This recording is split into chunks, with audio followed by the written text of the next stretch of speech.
And everyone, continuing with political news, the U.S. Department of Defense shaken over the weekend by a leak of classified documents and intelligence on social media sites like Twitter and Discord. The leak detailing Ukraine's progress in its war with Russia, as well as revelations about U.S. intelligence gathering on its allies. Here with more, we've got Yahoo Finance's Rick Newman. Rick, what do we know about this leak? Pretty disturbing if it's true.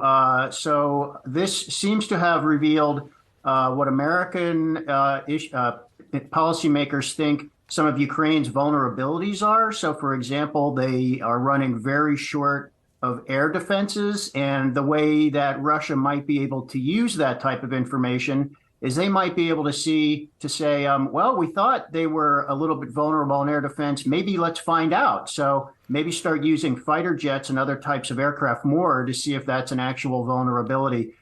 There were several revelations about allied nations. One of them was about South Korea. Ukraine is trying to get artillery ammunition from South Korea, which manufactures a lot of that, and Ukraine is short of artillery ammunition.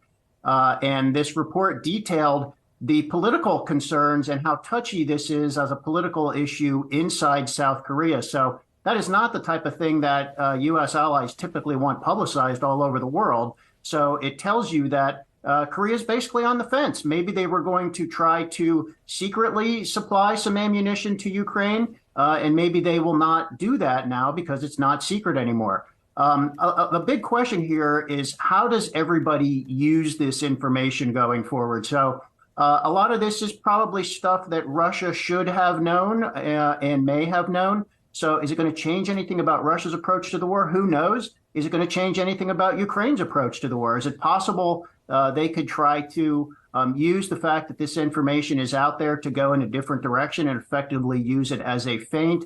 As with all things involving intelligence, it's kind of a hall of mirrors. You don't know how much of it is 100% accurate. Some of it seems to be inaccurate. You don't know if any of this information is planted to be disinformation, and you don't know what other information you don't know.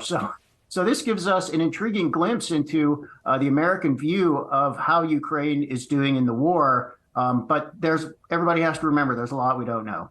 All right, we don't know what we don't know. Rick Newman, thanks so much. It's really true at the end of the day. So we'll see how either of these sides use that data. Thanks so much, Rick.